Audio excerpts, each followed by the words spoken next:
Click করুন অ্যাপের bell আইকনে আর সাবস্ক্রাইব করুন এবিপি আনন্দ। সব সময় থাকুন খবরে। ফিরে এলাম বিরতির পর। যে খবর আপনাদের জানাবো, দক্ষিণ দিনাজপুরের তপনে 2 শিশু 2 মহিলা সহ একই পরিবারের 5 জনকে নৃশংসভাবে খুন। বিস্তারিত জানবো, টেলিফোন লাইনে রয়েছেন আমাদের প্রতিনিধি সুদীপ চক্রবর্তী। সুদীপ, ঠিক কি ঘটনা ঘটেছে? দেখো মাধুরী, তোমাকে বলি, আজ সকালবেলা কিন্তু প্রতিবেশীদের নজরে আসে যে দক্ষিণ দিনাজপুর জেলার তপন থানার জামালপুর এলাকায় একই পরিবারের 5 জনকে কেউ দুষ্কৃতীরা কুপিয়ে খুন করেছে। প্রতিবেশীদের নজরে আসে, তারপরেই কিন্তু তারা তপন থানায় খবরটি পাঠায়।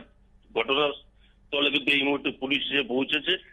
যেটা পুলিশ সূত্রে জানতে পেরেছে যে ওই পরিবারের বৃদ্ধা মা, তার ছেলে, পুত্রবধূ এবং 2 জন শিশু, এই মোট 5 জনকে কিন্তু দুষ্কৃতীরা কুপিয়ে খুন করেছে। ঠিক কি কারণে খুন করা হয়েছে, কে বা কারা এর পেছনে যুক্ত হয়েছে, তা কিন্তু খতিয়ে দেখছে তপন থানার পুলিশ। মাধুরী, ধন্যবাদ সুদীপ।